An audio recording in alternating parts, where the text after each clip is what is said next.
Hello everyone, welcome to entry app Telugu. ఇప్పటి వరకు మనం బ్యాంకింగ్ అవేర్నెస్ లో కొన్ని సెషన్స్, కొన్ని టాపిక్స్, అలాగే ఎట్లాంటి క్వశ్చన్స్ మనకి రిలీజ్ అవుతున్నాయి ఇవన్నీ నేర్చుకున్నాం, అవునా? So first of all very good evening to all. నా వాయిస్ వినిపిస్తుందో లేదో ఒక్కసారి మీరు కన్ఫర్మ్ చేయండి so that will proceed.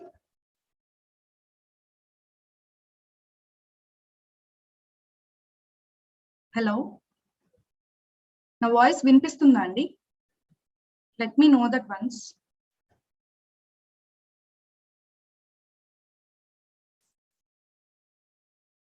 Very good evening, guys.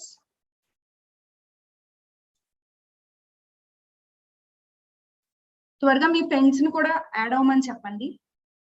Snehitha, good evening మా. సో నా వాయిస్ ఆడిబుల్ కదా? మీ ఫ్రెండ్స్ ఎవరైనా ఉంటే మీ ఫ్రెండ్స్ కి కూడా ఈ లింక్ ని షేర్ చేయండి సో దట్ వాళ్ళకి మోడల్ క్వశ్చన్స్ అర్థం అవుతాయి బ్యాంకింగ్ అవేర్నెస్ లో. ఓకే, సో అలాగే ఇంకో విషయం మీరు చేయాల్సింది ఏంటంటే, మీరు ఏ బ్యాంకింగ్ ఎగ్జామ్స్ కి ప్రిపేర్ అవుతున్నారో please let me know that so that entry app will help you to prepare your self. Okay, so ఒక్కసారి మీరు ఏ ఎగ్జామ్స్ కి ప్రిపేర్ అవుతున్నారు? బ్యాంకింగ్ కి ప్రిపేర్ అవుతున్నారా? ఎస్ఎస్సి కి ప్రిపేర్ అవుతున్నారా? బ్యాంకింగ్ కి ప్రిపేర్ అవుతున్నట్లయితే మీకు కొన్ని క్యాలెండర్స్ ఆల్రెడీ రిలీజ్ అయినాయి. ఓకే, అలాగే ఎస్ఎస్సి అయితే గనక ఎస్ఎస్సి సిజిఎల్, సిహెచ్ఎస్ఎల్, లేదంటే రైల్వేసా, ఎన్టీపీసీయా, లేదంటే స్టేట్ లెవెల్ ఎగ్జామినేషన్స్, ఒక్కసారి మీ కామెంట్ సెక్షన్ లో చాట్ ఆల్రెడీ ఆన్ లో ఉంది కదా, లైవ్ చాట్ లో మెన్షన్ చేయండి so that we will make you sure that we'll provide those courses to you. అలాగే మీకు కోర్సెస్ కి రిలేటెడ్ గా ఇన్ఫర్మేషన్, ఇట్లాంటి ఇన్ఫర్మేషన్ లైక్ బ్యాంకింగ్ సెక్టర్ ఎట్లాంటి క్వశ్చన్స్ అడుగుతున్నారు మీకు నేను ఇప్పుడు ఎక్స్ప్లెయిన్ చేస్తున్నాను కదా, అలాగే కరెంట్ అఫైర్స్, స్టాటిక్ జీకే, ఇవి కాకుండా జిఎస్ లో కొన్ని క్వశ్చన్స్ ఎలా అడుగుతారు, మీరు ఎలా ప్రిపేర్ అవ్వాలి, ఈ గైడెన్స్ కూడా మేము మీకు ప్రొవైడ్ చేయడం అనేది జరుగుతుంది. సో మీరు ఏ ఎగ్జామ్ కి ఎగ్జాక్ట్ గా ప్రిపేర్ అవుతున్నారో let us know that. Okay, so I hope banking awareness sessions లో ఈ క్వశ్చన్స్ మీకు యూజ్ అవుతున్నాయి అనుకుంటున్నాను. సో అలాగే మీకు లైవ్ లో అంటే ఎగ్జామ్స్ లో ఆల్రెడీ అడిగిన క్వశ్చన్స్ ని మెన్షన్ చేయడం అనేది జరుగుతుంది ఇక్కడ. సో ఈ క్వశ్చన్స్ ని చూస్తూ మీరు దాని బేసిక్ టాపిక్ కూడా చెప్తున్నాను కాబట్టి prepare your self for that. ఇంకే క్వశ్చన్స్ ఇచ్చినా రాసేలాగా మనం ప్రిపేర్ అవ్వాలి so that we will score good number of marks in the examination. Okay, so me friends కి కూడా షేర్ చేయండి ఈ లింక్, త్వరగా వాళ్ళు జాయిన్ అవుతారు. Manasa, you are preparing for IBPS, that's a good thing. PO and clerk. Okay, and ఇంకా మీ friends కి కూడా షేర్ చేయండి. అండ్ ఈ వీడియో చూస్తున్న వాళ్ళందరూ ఒక లైక్ చేయండి, అలాగే ఎంట్రీ యాప్ ని సబ్స్క్రైబ్ చేసుకోండి. So shall we start with the first question? Let's wait one more minute for your friends. Last session లో కూడా చాలా మంది అడిగారండి, ma'am please wait for 2 minutes so that we can join. Okay, so నేను అందుకోసం అని time ఇస్తున్నాను. ఈ వీడియో మీ ఫ్రెండ్స్ కి షేర్ చేయండి, అలాగే త్వరగా జాయిన్ అవ్వండి. ఓకే, అండ్ ఎస్, ఏ కోర్సెస్ కి ఏ సబ్జెక్ట్స్ ప్రిపేర్ అవుతున్నారు లేదా ఏ ఎగ్జామ్స్ కి ప్రిపేర్ అవుతున్నారు let us know, right in the comment session. Okay, APPSC Group C and D, Mohan. Okay. Okay guys, let us start with the first question. Last session lo manam 14th question, ఇది actually 14th question andi. Last session 14th question complete discussion jaragaledu, so I make it as a first question. Okay, so let's discuss this completely. Gross national product. Okay, so ఈ gross national product గురించి చెప్తున్నారు. After deducting the losses due to depreciation is known as something, right? So what was that, we will discuss. అసలు ఈ point ని మనం ఎక్కడ చూస్తాము అంటే నేషనల్ ఇన్కమ్ అనే కాన్సెప్ట్ లో చూస్తాం. ఎక్కడ చూస్తాం? National income. ఓకే, ఈ నేషనల్ ఇన్కమ్ కాన్సెప్ట్ లో మనం వీటిలో చూసే పాయింట్స్ ఏమేంటివి అంటే జిడిపి ఒకటి, గ్రాస్ డొమెస్టిక్ ప్రొడక్ట్ అండి, GNP, NDP, NNP. Okay, so ఇవి కాకుండా మీరు చూసే పదాలు ఏమేంటివి అంటే ఫ్యాక్టర్ కాస్ట్, మార్కెట్ ప్రైస్, అలాగే సో సో ఇక్కడ ఫస్ట్ ఆఫ్ ఆల్ వీటి గురించి ఎక్స్ప్లెయిన్ చేసుకుంటే మన క్వశ్చన్ ఆన్సర్ అర్థమైపోతుంది మనకి. గ్రాస్ డొమెస్టిక్ ప్రొడక్ట్, ఇక్కడ 3 వర్డ్స్ ఉన్నాయి. ఒకటి ప్రొడక్ట్. ప్రొడక్ట్ అంటే ఏంటో మనందరికీ తెలిసిన విషయమే, ఏంటది? Production. Yes or no? So ఇక్కడ గ్రాస్ అంటే అర్థం ఏంటి? గ్రాస్ అంటే అర్థం ఏంటి అంటే కంప్లీట్, ఏ టోటల్ అమౌంట్ అని అర్థం. ఓకే, సో గ్రాస్ అంటే మీనింగ్ ఏంటండి? టోటల్. అలాగే నెట్ అంటే మీనింగ్ ఏంటి అంటే రిమైనింగ్ థింగ్స్. ఓకే, డిడక్షన్స్ పోగా రిమైనింగ్ ఏదైతే మిగులుతుందో అది నెట్ అంటారు. So gross minus some deductions is equal to net. Okay, so ఇక్కడ మనకి గ్రాస్ నుంచి నెట్ ఎలా రావాలో అర్థమైంది. గ్రాస్ అంటే ఏమనుకున్నాం? టోటల్ అనుకున్నాం. Domestic product. డొమెస్టిక్ అంటే ఏంటి అంటే విత్ ఇన్ ఇండియా. డొమెస్టిక్ అంటే with in the boundaries of India. Okay, India boundaries అంటే భూభాగంలో ఉన్న బౌండరీస్ ని మనం లైన్స్ ద్వారా చెప్పచ్చు. అది LOC అవ్వచ్చు, ఇవన్నీ అవ్వచ్చు. ఓకే, మరి సముద్ర తీరం దగ్గర లేదంటే వాటర్ బేస్ లో ఇండియన్ బౌండరీస్ ని ఎలా డివైడ్ చేస్తారు, ఎలా చెప్తారు ఇది ఇండియా అని చెప్పి అంటే, for example if it is India, water levels ఇలా ఉంటాయి కదండి. సో ఈ వాటర్ లెవెల్స్ ని 3 పార్ట్స్ గా డిసైడ్ చేస్తారు, 3 పార్ట్స్ గా డిరైవ్ చేస్తారు. ఏంటది అంటే 12 నాటికల్ మైల్స్, 24 నాటికల్ మైల్స్, అలాగే 200 నాటికల్ మైల్స్. ఇక్కడ మనకి చూడగానే ఫస్ట్ వచ్చే డౌట్, మ్యామ్ నాటికల్ మైల్ అంటే ఏంటి? నాటికల్ మైల్ అనేది వాటర్ మెజర్ అండి. మనం భూభాగం మీద ఎలా అయితే కిలోమీటర్స్ తో క్యాలిక్యులేట్ చేస్తామో, నాటికల్ మైల్స్ ని వాటర్ లెవెల్స్ లో క్యాలిక్యులేట్ చేస్తారు. Okay, 1 nautical mile is equal to 1.816 kilometres. Okay, ఒక నాటికల్ మైల్ వచ్చేసి ఎన్ని కిలోమీటర్స్? 1.816 కిలోమీటర్స్.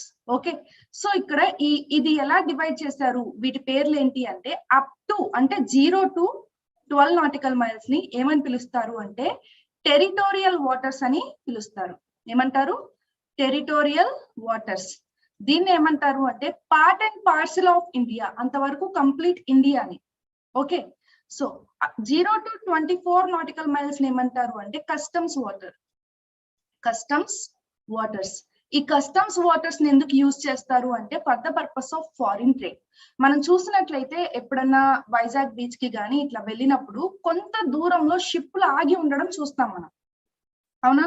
సో అది ఎంత దూరం, ఎంత లిమిట్ వరకు ఆ షిప్ అనేది మనకి ఇక్కడ సిగ్నల్ కస్టమ్ బేస్ నుంచి ఆథరైజేషన్ ఇస్తేనే ఆ షిప్ ఇండియాలోకి ఎంటర్ అవడానికి పర్మిషన్ వస్తుంది. సో అది ఏ బేస్ అంటే ఇది కస్టమ్స్ వాటర్స్ అండి. కస్టమ్స్ వాటర్స్ దగ్గరే ఆ షిప్స్ ఆగిపోతాయి. Once they get the clearance certificate from the customs authority, then only they will enter into the Indian waters. అర్థమైందా? సో 0 to 200 నాటికల్ మైల్స్ ఏమంటారు అంటే ఎక్స్క్లూజివ్ ఎకనామిక్ జోన్ అంటారు. Exclusive economic zone. ఈ exclusive economic zone లో ఏం చేస్తారు అంటే, ఈ ఎక్స్క్లూజివ్ ఎకనామిక్ జోన్ లో ఎక్స్ట్రాక్షన్ చేస్తారండి. That may be minerals, that may be minerals and natural gases, gold. సముద్ర గర్భంలో దొరికే ఖనిజాలు అవ్వచ్చు, బంగారం అవ్వచ్చు, ముత్యాలు అవ్వచ్చు, లేదంటే రసాయనాలకు సంబంధించి అవ్వచ్చు, లేదంటే ఆయిల్స్ అవ్వచ్చు. ఏదైనా సరే సముద్ర గర్భం నుంచి వెలికి తీయడానికి 200 నాటికల్ మైల్స్ వరకు యూజ్ చేసుకుంటారు. Okay, so 3 bases. మరి ఇందులో ఎక్కడి వరకు మ్యామ్ ఇండియా అంటే up to 24 nautical miles is called as India. Up to 24 nautical miles is called as India. మరి 200 నాటికల్ మైల్స్ కంటే పైన ఏమంటారు అంటే హై సీస్ లేదా ఇంటర్నేషనల్ వాటర్స్ అంటారు. ఏమంటారు? High Cs. ఓకే, సో దీన్ని బట్టి మనకి డొమెస్టిక్ అంటే అర్థం ఏంటి అంటే, ఇదిగో ఈ 24 నాటికల్ మైల్స్ వరకు మనం చేస్తున్న ప్రొడక్షన్ యాక్టివిటీ, మనం చేసిన పెట్టుబడి, మనం చేసిన ఉత్పత్తి అన్నిటినీ కలిపి ప్రొడక్షన్ అంటారు. సో ఈ ఇండియా మొత్తంలో చేసిన ప్రొడక్షన్ నే GDP గా పరిగణిస్తారు. ఇప్పుడు GNP అంటే ఏంటో చూద్దాం. గ్రాస్ అంటే యాజ్ యూజువల్ టోటల్. కానీ ఇక్కడ ఏమైంది, డొమెస్టిక్ అన్న పదం నేషనల్ గా మారింది. డొమెస్టిక్ అన్న పదం నేషనల్ గా మారింది. How domestic will be converted into national. మీరు చూసినట్లయితే మనం నేషనల్ యాంథమ్ అంటాం. నేను ఎగ్జాంపుల్ కోసం చెప్తున్నానండి, just for understanding sake. National ఎలా మారుతుందో చెప్తున్నాను అంతే. నేషనల్ యాంథమ్ అంటాం అంటే మన జాతీయ గీతం కదా, జనగణమన. ఓకే, దాన్ని జనగణమన జాతీయ గీతం అని ఎందుకు పిలుస్తారు అంటే ఈ జనగణమన ఏదైతే ఉందో మన భారతదేశాన్ని ఎంటైర్ ఇండియాలో రిప్రజెంట్ చేస్తుంది, సారీ ఎంటైర్ వరల్డ్ లో, అంటే ప్రపంచ వ్యాప్తంగా భారతదేశాన్ని రిప్రజెంట్ చేస్తుంది. ఎస్, అందుకని ఏమంటున్నారు, దాన్ని నేషనల్ యాంథమ్ అంటున్నారు. Okay, if it is a domestic anthem we can't use it outside our territory. అర్థమైందండి, ఇండియా బయట యూజ్ చేయలేము. Okay, so yes Prabhudas good evening. Okay, so ఈ డొమెస్టిక్ నేషనల్ గా ఎట్లా మారుతుంది అంటే డొమెస్టిక్ కి యాడెడ్ ఎక్స్పోర్ట్స్ అండ్ ఇంపోర్ట్స్ జరిగినట్లయితే దీన్ని ఏమంటారు అంటే నేషనల్ అంటారు. ఓకే, ఎక్స్పోర్ట్ ఇంపోర్ట్స్ అంటే ఎగుమతులు మరియు దిగుమతులు, అది ఉత్పత్తి ద్వారా అవ్వచ్చు, ఫైనాన్షియల్ పరంగా అవ్వచ్చు, పెట్టుబడుల ద్వారా అవ్వచ్చు, అంటే ట్రాన్స్ఫర్ ఆఫ్ మనీ ద్వారా అవ్వచ్చు, లేదంటే ట్రాన్స్ఫర్ ఆఫ్ గూడ్స్ ద్వారా అవ్వచ్చు. ఎక్స్పోర్ట్స్ అండ్ ఇంపోర్ట్స్ జరగడాన్ని డొమెస్టిక్ టు నేషనల్ అంటారు. దీన్నే ఈజీ లాంగ్వేజ్ లో ఏమని పిలుస్తారంటే net factor income from abroad గా పిలుస్తారు. Net factor income from abroad. Abroad అంటే మనందరికీ తెలిసిందే అండి, ఏంటది, విదేశాలు అంటారు కదా. So net factor income from abroad. Net factor income అంటే ఇక్కడ అర్థం ఏంటంటే ఇది పెద్ద సైన్స్ కాదండి, దీని మీనింగ్ ఏంటంటే ఇన్కమ్ ఇంపోర్ట్స్ మైనస్ ఎక్స్పోర్ట్స్. ఇప్పుడు మనకి నీకు ఎంత లాభం వచ్చిందిరా అంటే నీకు వచ్చిన ఖర్చులు నీకు వచ్చిన ఆదాయాన్ని రెండింటిని మైనస్ చేయగా మిగిలిన దాన్ని నీకు వచ్చిన ఆదాయంగా చెప్తాం కదా, సేమ్ థింగ్ ఇక్కడ నెట్ ఫ్యాక్టర్ ఇన్కమ్ అంటే ఇంపోర్ట్స్ ఎక్స్పోర్ట్స్ టోటల్ ఎక్స్పోర్ట్స్ అనొచ్చు మనం. ఓకే, సో ఇక్కడ ఈ పదాన్ని మనం ఏమని కూడా పిలవచ్చు, టోటల్ ఎక్స్పోర్ట్స్ అని కూడా పిలవచ్చు. ఓకే, సో హాయ్ మా Satish and good evening all. Yes, concentrate.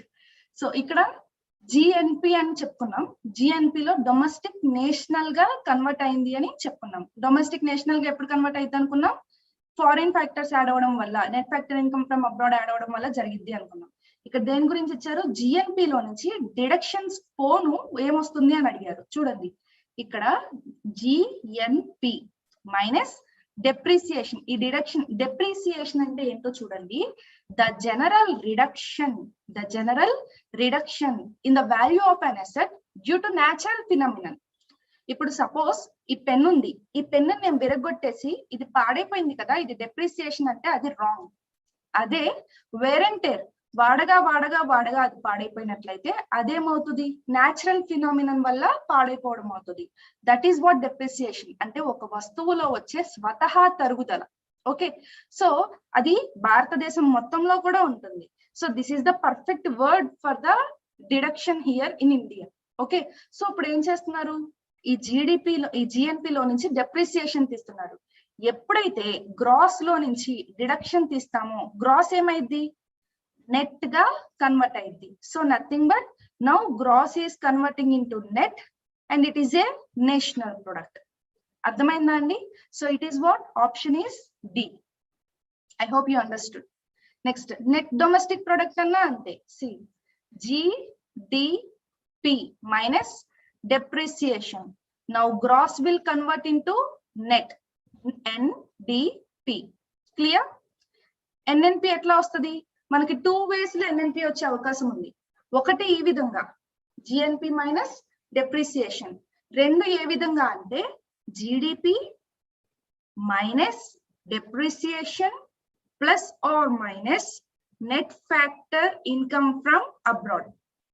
Okay, then we will get what, NNP. Okay, understood అండి, అర్థమైంది కదా అందరికి. సో జీడిపి లోంచి డెప్రిసియేషన్ తీస్తే ఏమైంది, గ్రాస్ నెట్ గా కన్వర్ట్ అయింది. అలాగే డొమెస్టిక్ లో నుంచి నెట్ ఫ్యాక్టర్ ఇన్కమ్ తీసేస్తే ఏమవుతుంది, డొమెస్టిక్ నేషనల్ గా కన్వర్ట్ అవుతుంది. So then GDP will convert into what, NNP. So ఇదండి national income, half of the components we understood now. ఏమేంటి అవి, జిడిపి, జిఎన్పి, ఎన్డిపి, ఎన్ఎన్పి. ఇవి కాక మనకి న్యూస్ పేపర్ లో ఎలా కనిపిస్తాయి అంటే GDP at factor cost, GDP at market price, yes GDP released by RBI, whether it will release at factor cost or market price, ఇట్లా అడుగుతూ ఉంటారు. సో దీనికి సంబంధించిన డీటెయిల్ వీడియో కోసం మీరు ఎంట్రీ యాప్ ఓపెన్ చేసినట్లయితే దాని సబ్స్క్రిప్షన్ లో మీకు ఈ వీడియోస్ అనేవి అవైలబుల్ లో ఉన్నాయి. సో కంప్లీట్ వీడియో మీరు అక్కడ చూడొచ్చు. Okay, I hope you understand this question. Let us move to next one. Answer is D. Answer D. Okay, and then D. Okay. Next. When was banking ombudsman scheme in India is introduced? Okay, actually it is an introduction question. Okay, let us see. Banking ombudsman in India ఎప్పుడు introduce చేశారు అని అడుగుతున్నారు. అంటే ఇంప్లిమెంటేషనా ఇంట్రడక్షనా? Introduction. So మరి implementation కూడా ఉందా? ఇంప్లిమెంటేషన్ అయినట్లయితే ఏ సంవత్సరంలో జరిగింది? Let us see. Banking ombudsmen అనేది 1995వ సంవత్సరంలో ఇంట్రడ్యూస్ చేయడం అనేది జరిగింది. Implementation of banking ombudsmen, very good Satish, 1995 it is. Yes, implementation of banking ombudsmen అనేది 2006 నుంచి మొదలైంది. ఓకే, నార్మల్ గా ఈ బ్యాంకింగ్ అంబుడ్స్మెన్ అన్న కాన్సెప్ట్ 1995 నుంచే ఇంప్లిమెంట్ అవ్వాలి.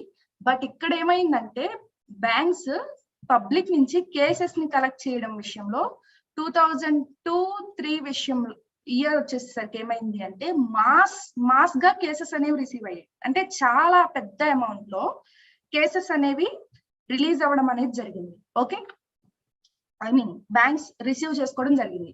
సో ఆ తర్వాత ఏమైంది అంటే దీనికి అమెండ్మెంట్స్ వచ్చినాయి.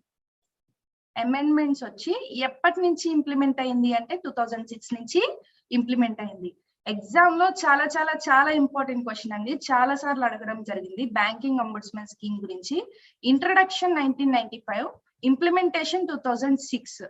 చాలా మంది ఇక్కడ మిస్టేక్ చేసి ఈ ఇయర్ కూడా 1995 గా రాస్తారు. So they will lose the mark. Okay, గుర్తుపెట్టుకోండి. నెక్స్ట్ వచ్చే క్వశ్చన్ ఏంటి అంటే బ్యాంకింగ్ అంబుడ్స్మెన్ ని ఎవరు అపాయింట్ చేస్తారు? Who will appoint? RBI will appoint banking ombudsmen person. Okay, so ఇక్కడ కూడా చాలా స్టూడెంట్స్ చేసే మిస్టేక్ ఏంటి అంటే who will appoint the banking ombudsmen అంటే RBI ని పెడతారు. That's a correct answer. Who will be the banking ombudsmen అంటే కూడా RBI ఆఫీసర్స్ అని పెడతారు. That's a blender. ఓకే, ఎవరు బ్యాంకింగ్ అంబుడ్స్మెన్ అంటే who will be the banking ombudsmen, ఎవరు BOగా అపాయింట్ అవుతారు? సీనియర్ అఫీషియల్స్ అపాయింట్ అవుతారు. Senior officials of both bank and RBI ఇక్కడ. Okay, not only completely RBI, అది మీరు గుర్తుపెట్టుకోవాల్సిన విషయం. ఓకే, చాలా మంది ఇక్కడ ఈ సీనియర్ అఫీషియల్స్ అందరూ RBI వాళ్ళే, RBI మాత్రమే బ్యాంకింగ్ అంబుడ్స్మెన్ వస్తారు అనుకుంటారు. That's a blunder. Senior officials of banks as well as RBI. Okay, senior అంటే బ్యాంకింగ్ రంగంలో చాలా సీనియర్ మోస్ట్ పర్సన్స్ ని బ్యాంకింగ్ అంబుడ్స్మెన్ గా, అంటే రిటైర్డ్ పర్సన్స్ ని, రిటైర్డ్ డెప్యూటీ గవర్నర్స్ ని, రిటైర్డ్ బ్యాంక్ మేనేజర్స్ ని ఇట్లా అపాయింట్ చేస్తారు. ఓకే, ప్రస్తుతానికి ఎవరు అపాయింట్ చేస్తారు అంటే RBI అపాయింట్ చేస్తుంది. ఓకే, ప్రస్తుతానికి బ్యాంకింగ్ అంబుడ్స్మెన్ ఎంతమంది ఉన్నారు? How many? 20 మెంబర్స్ అని వాళ్ళు ఉన్నారు. 20 మంది ఉన్నారండి. ఓకే, సో ఈ బ్యాంకింగ్ అంబుడ్స్మెన్ కి సెక్షన్స్ ఉన్నాయా? అవి ఏ సెక్షన్స్ ఫాలో అవుతాయి? అలాగే బ్యాంకింగ్ అంబుడ్స్మెన్ కి సంబంధించిన ఇంపార్టెన్స్ ఏంటి? ఎట్లాంటి కేసెస్ వీళ్ళు రిజాల్వ్ చేస్తారు? ఆల్రెడీ ప్రీవియస్ సెషన్స్ లో డిస్కస్ చేసుకున్నాం. అలాగే బ్యాంకింగ్ అంబుడ్స్మెన్ మీద డీటెయిల్ వీడియో మీకు ఎంట్రీ యాప్ లో ఉంది, you can see there. Okay, let us go with the next question. What is the rate at which commercial banks charge on their surplus funds with RBI? So ఇక్కడ ఎవరు charge చేస్తున్నారంట? Commercial banks charge చేస్తున్నాయి. ఎవరి దగ్గర నుంచి charge చేస్తున్నాయి? RBI దగ్గర నుంచి చార్జ్ చేస్తున్నాయి. RBI దగ్గర కమర్షియల్ బ్యాంక్ ఏమున్నాయంట? సర్ప్లస్ ఫండ్స్ ఉన్నాయంట. ఓకే, సర్ప్లస్ ఫండ్స్ ఉన్నాయంట. ఓకే, సో ఈ సర్ప్లస్ ఫండ్స్ దేని నుంచి పెడతారు? RBI మీద ఈ కమర్షియల్ బ్యాంక్స్ చార్జ్ చేయగలిగే అమౌంట్ ఏంటి? చూడండి, జనరల్ గా RBI గనక బ్యాంక్స్ కి లోన్ ఇచ్చి లోన్ మీద ఇంట్రెస్ట్ రేట్ చార్జ్ చేస్తుంటే దాన్ని ఏమంటాం? లిక్విడిటీ అడ్జస్ట్మెంట్ ఫెసిలిటీలో డిసైడ్ చేసుకునే ఫస్ట్ రేట్ అది ఏంటది? Repo rate. అవునా? The rate at which RBI will provide central banks loan is called repo rate. అదే రివర్స్ అయితే reverse repo rate, reverse repo rate. Okay, so ఇక్కడ ఆన్సర్ ఏంటి? Answer B. Okay, అర్థమైందా అండి? No, bank rate కాదమ్మా Satish. Bank rate అంటే ఏంటి అంటే బ్యాంక్స్ పబ్లిక్ కి ప్రొవైడ్ చేసే లాంగ్ టర్మ్ లోన్స్ మీద, బ్యాంక్స్ పబ్లిక్ కి ప్రొవైడ్ చేసే లాంగ్ టర్మ్ లోన్స్ మీద రేట్ ఎవరు డిసైడ్ చేస్తారు అంటే ఆర్బీఐ డిసైడ్ చేస్తుంది. రేట్ ఎవరు డిసైడ్ చేస్తారు? The rate will be decided by RBI. దీన్ని ఏమంటారు అంటే బ్యాంక్ రేట్ అంటారు. ఇంకో పేరుతో ఏమని పిలుస్తారు అంటే డిస్కౌంట్ రేట్ అని కూడా పిలుస్తారు. డిస్కౌంట్ రేట్ అని కూడా పిలుస్తారు. This bank rate is always prepared by RBI. Okay, వెరాజ్ బేస్ రేట్ ఏదైతే ఉంటుందో that will be always prepared by the individual banks itself. Okay, so base rate ఎవరు ప్రిపేర్ చేసుకుంటారు? ఏ బ్యాంక్ కి ఆ బ్యాంక్ వాళ్ళు ప్రిపేర్ చేసుకుంటారు. అందుకని మీరు చూసినట్లయితే ఫిక్స్డ్ డిపాజిట్ ఇంట్రెస్ట్ రేట్ అనేది అంటే ఎక్కువ సమయానికి నిర్దేశమైన లోన్స్ ఏదైతే ఇస్తారో మనం, లేదంటే మనం డిపాజిట్ ఏదైతే చేసుకుంటామో వాటి మీద ఇంట్రెస్ట్ రేట్స్ బ్యాంక్ కి మారవు మీరు చూసినట్లయితే. అదే కొంత పీరియడ్ కి హౌసింగ్ లోన్స్ అని మామూలు లోన్స్ ఇట్లా తీసుకుంటాం కదా, వాటి మీద ఇంట్రెస్ట్ రేట్ ఒక బ్యాంక్ ఒకలా తీసుకుంటే ఇంకో బ్యాంక్ ఇంకోలా ఉంటుంది. అవునా? ఇవి ఎందుకు మారుతున్నాయి బ్యాంక్ కి అంటే depending on the ఎన్డిటిఎల్.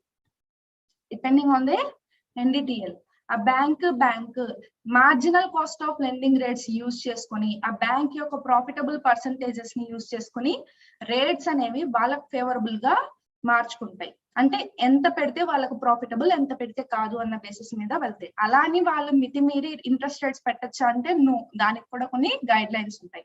Okay, base rate will be decided by individual banks it self.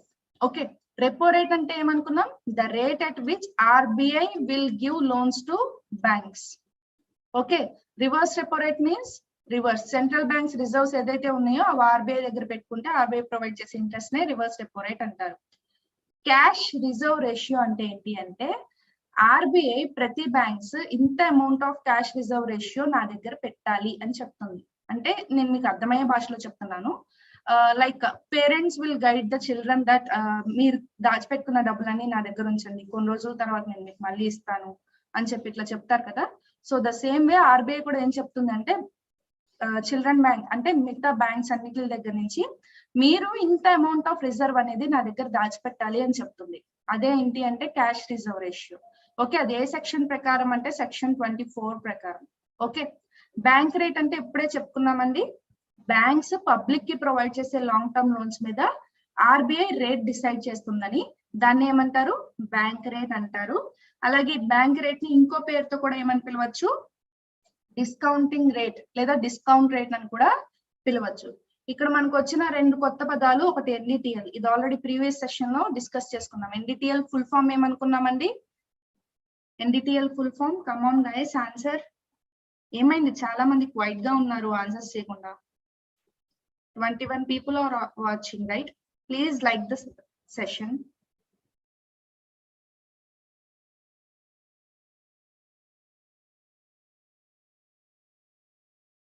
Yes. NDTL, net demand and time liability. Net demand and time liability. Okay. అలాగే ఎంసీఎల్ఆర్, ఎన్డిటిఎల్ ఆల్రెడీ ఎక్స్ప్లెయిన్ చేశానండి previous sessions, ఒకసారి చూడండి మీకు అర్థమవుతాయి. Okay, MCLR marginal cost of lending rate. Okay, so CRR అనేది mandatory percentage మా బ్రహ్మనాయుడు. So no interest will be paid on CRR. Okay, reverse repo rates మీద ఇంట్రెస్ట్ రేట్ పే చేస్తుంది కానీ ఆర్బీఐ, సిఆర్ఆర్ మీద ఇంట్రెస్ట్ రేట్ ఏమి ఉండదు. Okay, marginal cost of lending rate. అసలు మార్జినల్ కాస్ట్ అంటే ఏంటో మీకు అర్థమైతే ఈ marginal cost of lending rate ఏంటో ఈజీగా అర్థమైపోతుంది. First of all marginal cost అర్థం అవ్వాలి అంటే మీకు బ్రేక్ ఈవెన్ పాయింట్ అనేది అర్థం అవ్వాలి. BEP break even point. Break even point అంటే ఏంటంటే the point at which the organization is having no profit, no loss condition. Okay, so no profit situation, no loss situation.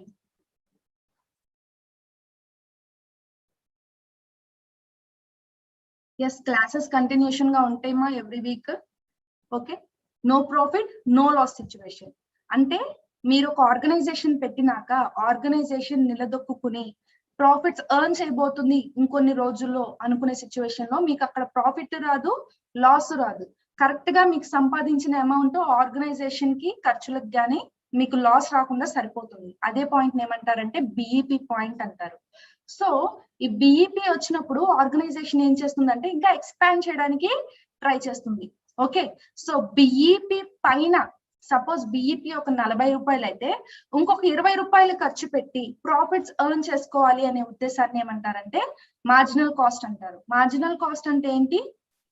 The additional cost incurred to produce additional unit of output. ఏదైతే cost నువ్వు ఎక్కువ పెడుతున్నావో the additional cost incurred దేనికోసం? To produce additional unit of output. అంటే ఇంకా additional గా నీకు profit అవ్వచ్చు, అది ఏదైనా అవ్వచ్చు. అడిషనల్ యూనిట్స్ నీకు రావడం కోసం ఏదైతే అడిషనల్ కాస్ట్ పెడుతున్నావో దాన్నే మార్జినల్ కాస్ట్ అంటారు. ఓకే, ఇప్పుడు చూడండి marginal cost of lending rate. Lending rate అంటే ఏంటో మనకి తెలుసు, లోన్స్ కి ప్రొవైడ్ చేసే interest rate. Okay, marginal cost of lending rate అంటే ఏంటి? సపోజ్ 4% దగ్గర బ్యాంక్ బిఈపిని పేస్ చేస్తుంది అనుకున్నాం. ఓకే, 4% లెండింగ్ రేట్ ఇచ్చినట్లయితే bank BEP, bank no profit no loss situation లో ఉంటుంది అనుకున్నాం. ఇప్పుడు బ్యాంక్ 5% ఇచ్చింది అనుకోండి లోన్స్, ఈ +1% ఏం చేస్తుంది? అడిషనల్ యూనిట్ ఆఫ్ అవుట్పుట్ అంటే బ్యాంక్ కి అడిషనల్ ప్రాఫిట్స్ రావడంలో హెల్ప్ చేస్తుంది. అంటే బ్యాంక్ తన ప్రాఫిటబిలిటీ కోసం ఇచ్చే రేటే ఎంసీఎల్ఆర్. అర్థమైందా? So to face some profits అనుకోవచ్చు, రిటర్న్స్ అనుకోవచ్చు, ఎన్పిఎస్ తగ్గించడం కోసం అనుకోవచ్చు, what ever it might be the case. Okay, MCLR అంటే అర్థమైంది కదా, marginal cost of lending rate. ఇది ఫ్యూచర్ లో ఇంకా కొన్ని క్వశ్చన్స్ లో మనకి రిపీట్ అవుతుంది. మోస్ట్ ఇంపార్టెంట్ ఇది కూడా.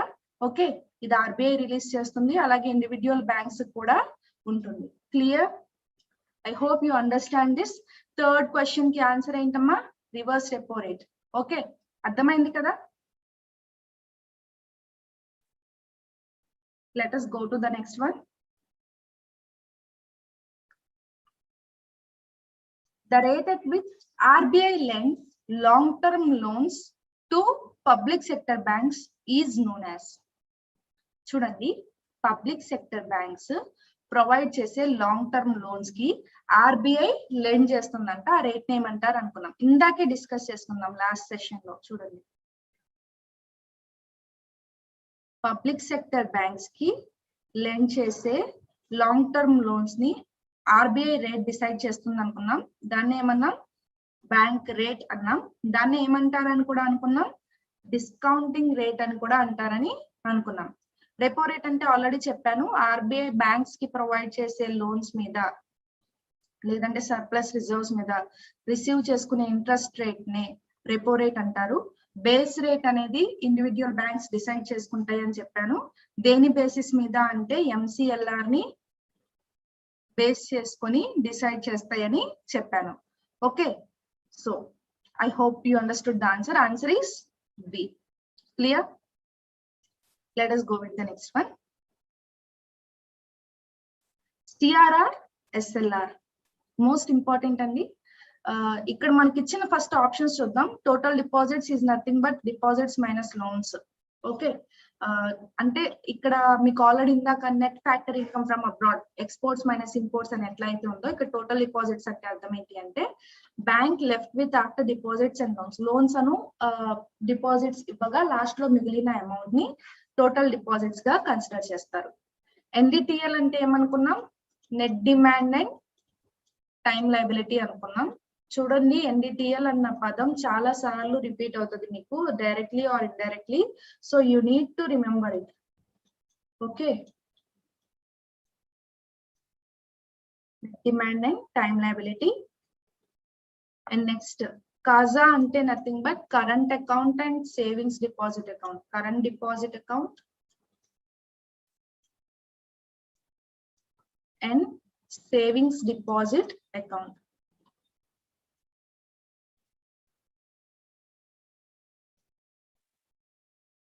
ఓకే, సో ఇక్కడ వచ్చిన క్వశ్చన్ ఏంటో చూద్దాం. సిఆర్ఆర్, అసలు సిఆర్ఆర్ అంటే అర్థం ఏంటి? Cash reserve ratio. ఎస్ఎల్ఆర్ అంటే అర్థం ఏంటి? Statutory liquidity ratio. Okay, cash reserve ratio and statutory liquidity ratio.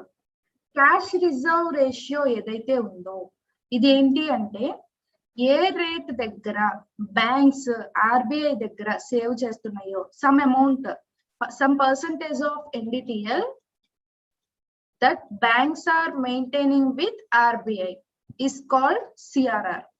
Okay, ఇది ఆర్బిఐ సెక్షన్ 24 ప్రకారం. ఓకే, ఎస్ఎల్ఆర్ అంటే ఏంటంటే reverse thing, some percentage of NDTL that banks are maintaining with themselves. Okay, percentage of NDTL that banks are maintaining with themselves అంటే వాటి దగ్గర అవి maintain చేసుకుంటున్న కొంత అమౌంట్ ఆఫ్ ఎన్డిటిఎల్. ఓకే, ఈ ఎస్సిఆర్ఆర్ మరియు ఎస్ఎల్ఆర్ అనేది దేన్ని బేస్ చేసుకుని మెయింటైన్ చేస్తున్నారు? ఇప్పుడు మనకి ఇక్కడ ఈ మీనింగ్ అర్థమైతే దీనిలోనే ఆన్సర్ ఉంది. సో ఎన్డిటిఎల్ ని బేస్ చేసుకుని మెయింటైన్ చేయడం అనేది జరుగుతుంది. Okay, understood? అర్థమైందమ్మా అందరికి? Guys do respond fast.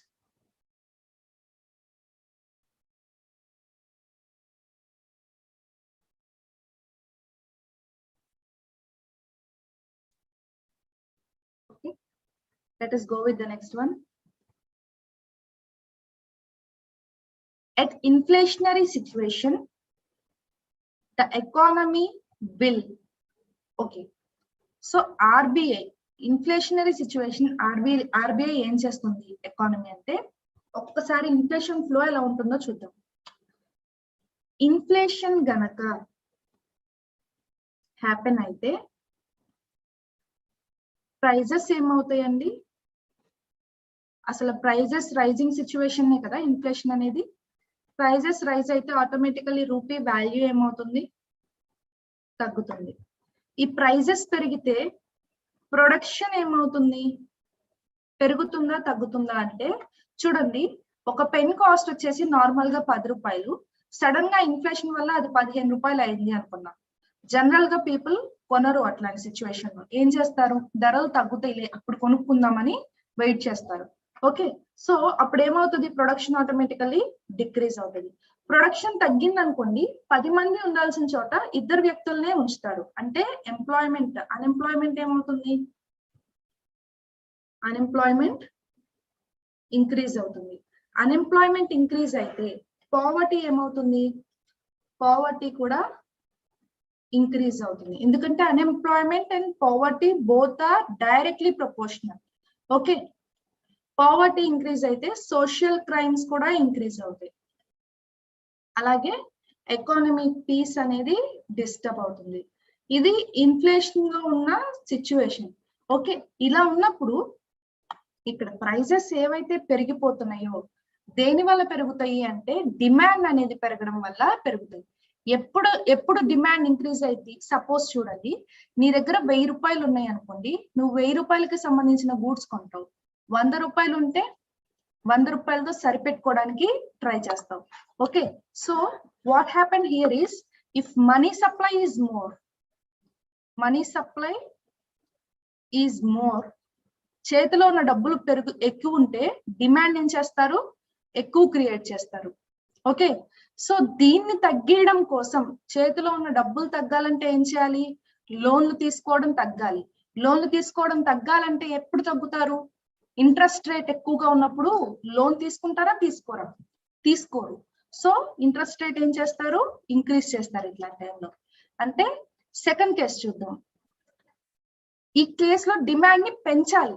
Demand ఇక్కడ మనీ సప్లై తక్కువగా ఉండడం వల్ల డిమాండ్ అనేది తక్కువగా ఉంది, డీఫ్లేషన్ వచ్చే ఛాన్సెస్ ఉంటాయి. కాబట్టి ఇక్కడ ఏం చేస్తారు, ఇంట్రెస్ట్ రేట్ ని తగ్గించి లోన్స్ ని ఎంకరేజ్ చేస్తారు.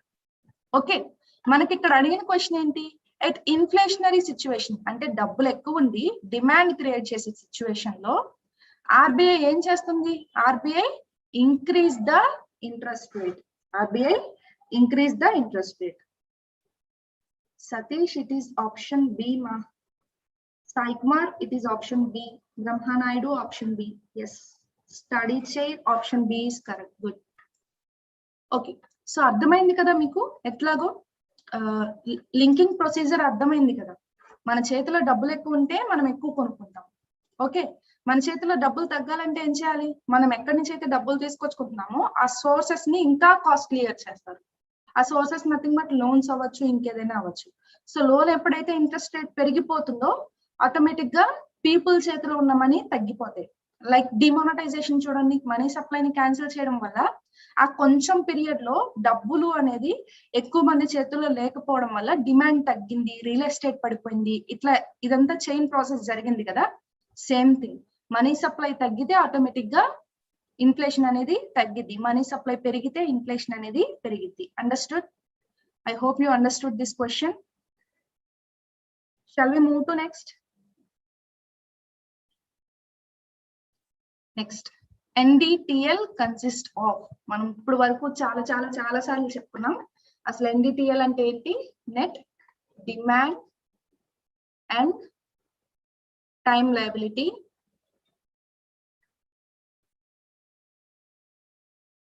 సో ఇందులో NDTL కన్సిస్ట్ ఆఫ్ వాట్ అని అడిగాడు. మనకి లయబిలిటీస్ అంటే ఏమనుకున్నాం, the things we're obligate to, the things we owe అనుకున్నాం. అవునా?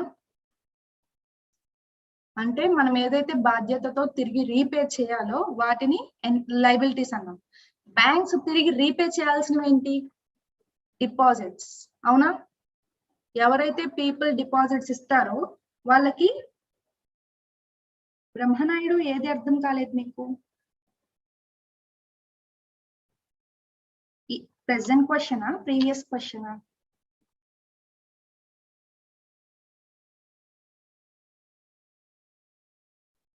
If you are not understanding present question, let me complete it. If it is a previous question, there is a detailed video in Entria. Search chudandi. Okay. Things we owe అంటే banks things తిరిగి repay చేయాల్సింది ఏది అంటే deposits. Okay, deposits ని తిరిగి repay చేయాలి. అందులో demand deposits ఏంటివి అంటే కరెంట్ అకౌంట్ మరియు savings account.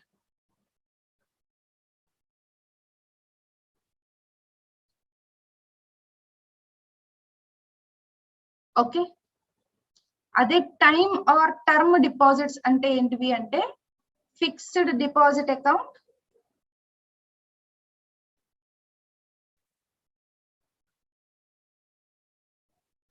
Recurring deposit account. ఇవేంటి అంటే టైం మీద బేస్ చేసుకొని ఉంటాయి.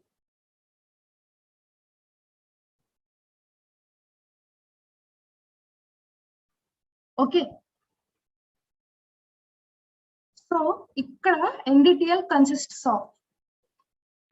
Of deposits. Option B.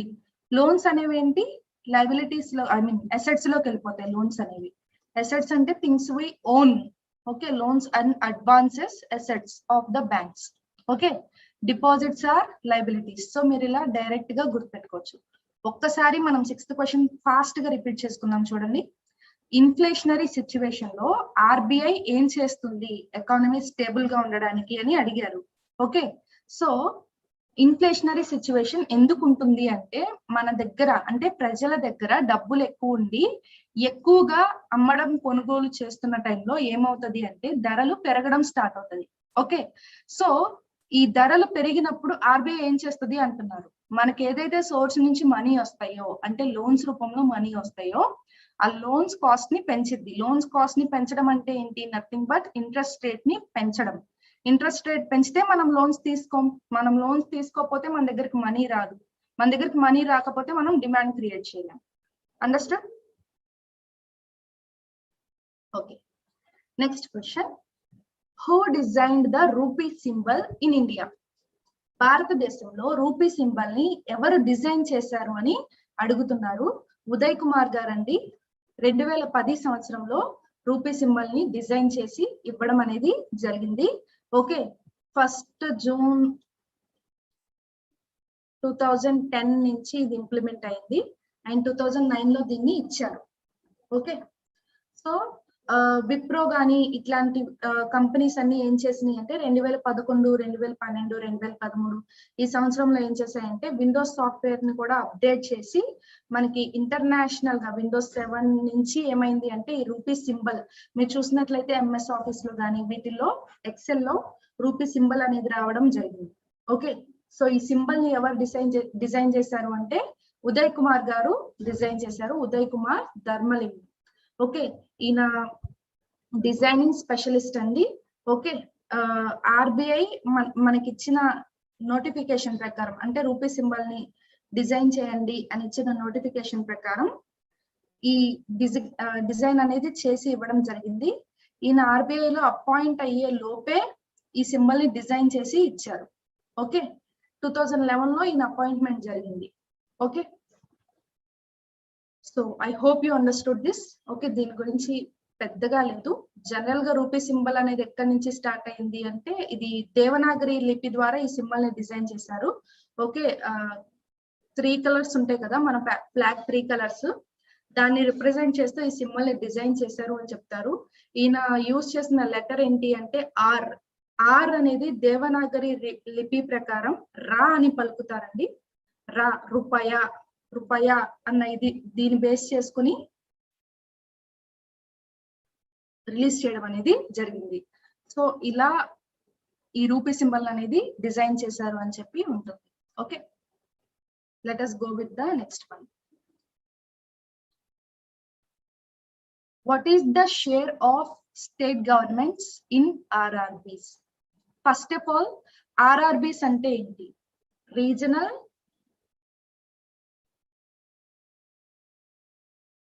Rural banks. Regional rural banks. Okay, guys, do respond to the session. Okay, so RRBs అనేవి ఏ సంవత్సరంలో ఎస్టాబ్లిష్ అయినాయి అంటే 1975 లో ఎస్టాబ్లిష్ అయినాయి. ఓకే, RRBs ఏ సంవత్సరంలో ఎస్టాబ్లిష్ అయినాయి? 1975. ఇది 75 అండి.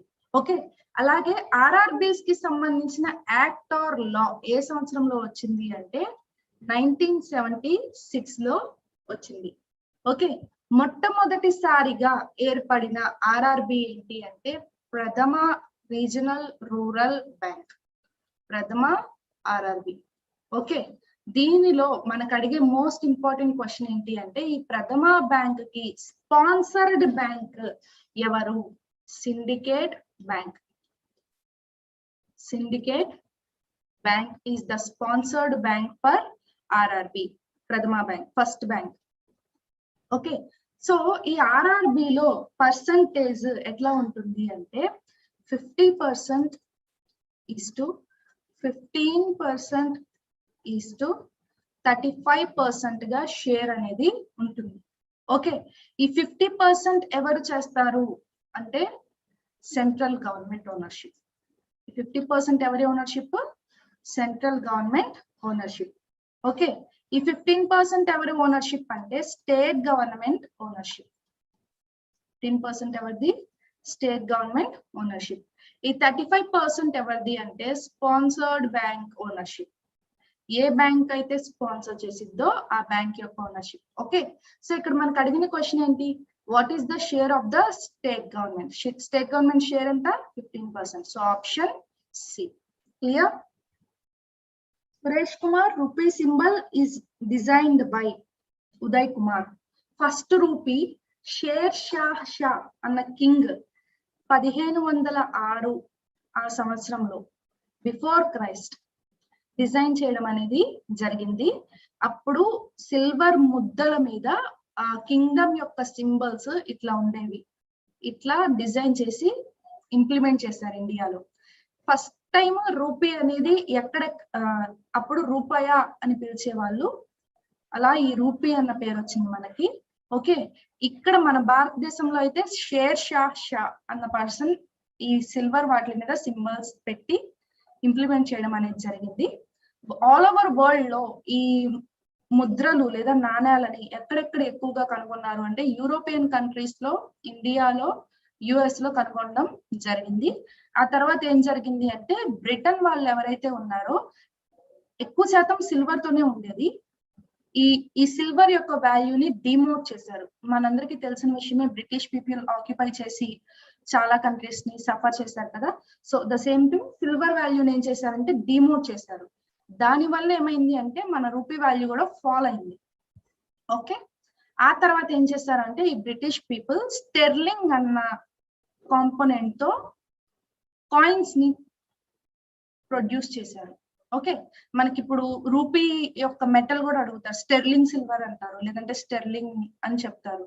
ఓకే, సో స్టెర్లింగ్ కాయిన్స్ ని ప్రిపేర్ చేశారు. ఆ తర్వాత మనకి మన ఇండిపెండెన్స్ డే అయిపోయిన తర్వాత, ఇండిపెండెన్స్ అయిన తర్వాత ఇంప్లిమెంటేషన్ అనేది బాగానే జరిగింది. ఈస్ట్ ఇండియన్ కంపెనీ, ఓకే, వీటన్నిటి ద్వారా రూపీస్ అనేవి ఇంప్లిమెంటేషన్ లోకి వచ్చినాయి బ్రిటిషర్స్ ని అడాప్ట్ చేసుకొని.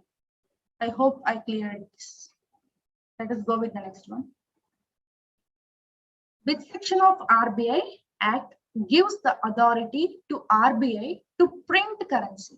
కరెన్సీ ముద్రణ కోసం ఆర్బిఐ ఏ సెక్షన్ ప్రకారం అధికారం పొందుతుంది అంటే, ఓకే, సెక్షన్ 22 ద్వారా ఆర్బిఐ అనేది అధికారం పొందింది. దేనికి? కరెన్సీ ముద్రణకి. మరి సెక్షన్ 24 ఏంటి అంటే, section 24 of RBI act specifies about CRR. Section 42 of BR act అంటే ఇక్కడ బ్యాంకింగ్ రెగ్యులేషన్ యాక్ట్ అండి, స్పెసిఫైస్ అబౌట్ ఎస్ఎల్ఆర్. అలాగే section 45 of RBI act specifies about mergers. ఇప్పుడు మనం బ్యాంక్ మర్జర్స్ జరుగుతున్నాయి కదా, ఇది కూడా ఇంపార్టెంట్ సెక్షనే. అది ఏ సెక్షన్ ద్వారా బ్యాంక్ మర్జర్స్ ని ఆర్బిఐ ఆథరైజ్ చేస్తుంది అంటే సెక్షన్ 45. ఓకే, ఏ సెక్షన్ ద్వారా కరెన్సీ ప్రింటింగ్ జరుగుతుంది అంటే సెక్షన్ 22. ఓకే, సో ఈ కరెన్సీ ప్రింటింగ్ ఏదైతే ఉందో 2 టైప్స్ గా జరిగిద్దండి. ఏమేంటివి అంటే నోట్స్ రూపంలో, కాయిన్స్ రూపంలో. ఓకే, ఎక్సెప్ట్ 1 రూపీ కాయిన్, 1 రూపాయి కాయిన్ తప్ప మిగతావన్నీ printed and minted by RBI. So this 1 rupee will be minted by Government of India. Okay, Government of India, and authorized by whom? Government of India mint చేస్తుంది. Authorized ఎవరు చేస్తారు? Finance secretary చేస్తారు. ఎవరు? Finance secretary will order this 1 rupee. Okay, ఈ notes and coins ఏవైతే ఉన్నాయో printing కోసం 4 places ఉన్నాయండి. మైసూర్, సాల్బోని, నాసిక్, దివాస్. ఈ మైసూర్ అండ్ సాల్బోని అన్న ప్లేసెస్ ఎవరు ఓన్ చేస్తారు అంటే ఆర్బిఐ ఓన్ చేస్తుంది. ఎవరు ఆథరైజ్ చేస్తారు అంటే BRBNMPL, Bharatiya reserve bank note Mudran private limited.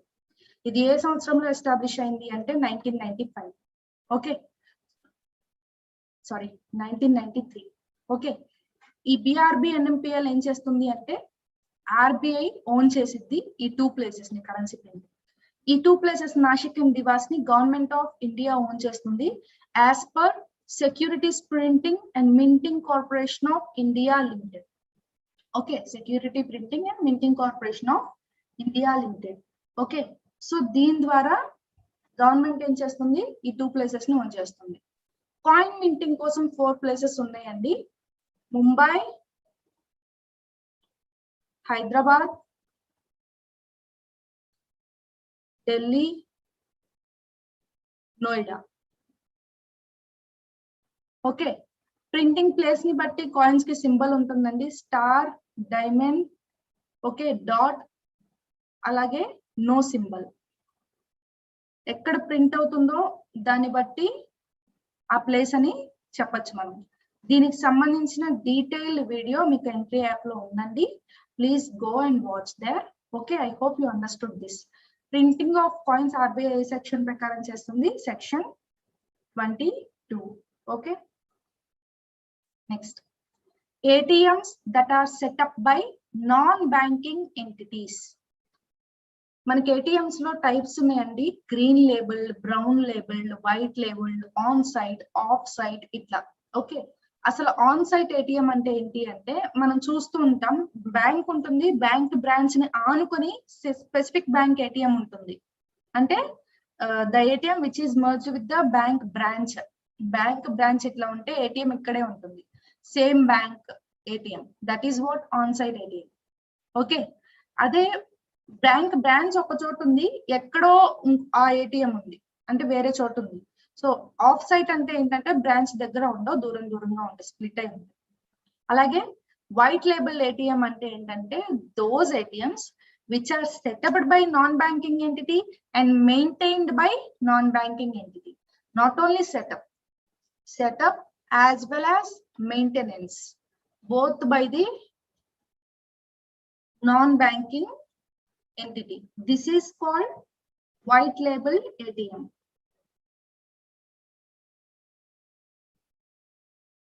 Yes ma, Brahmanaidu 1 rupee note కూడా గవర్నమెంట్ ఆఫ్ ఇండియానే ప్రింట్ చేసిద్ది. దాని మీద సిగ్నేచర్ మీకు ఫైనాన్స్ సెక్రటరీది కనిపిస్తుంది. ప్రెసెంట్ 1 రూపీ నోట్స్ అవైలబిలిటీలో లేవు, ఓన్లీ కాయిన్స్ కదా. ఓకే, అందుకని కాయిన్స్ అని మెన్షన్ చేశారు, నోట్ విషయం మెన్షన్ చేయలేదు. Which of the following type of banking offers all kinds of financial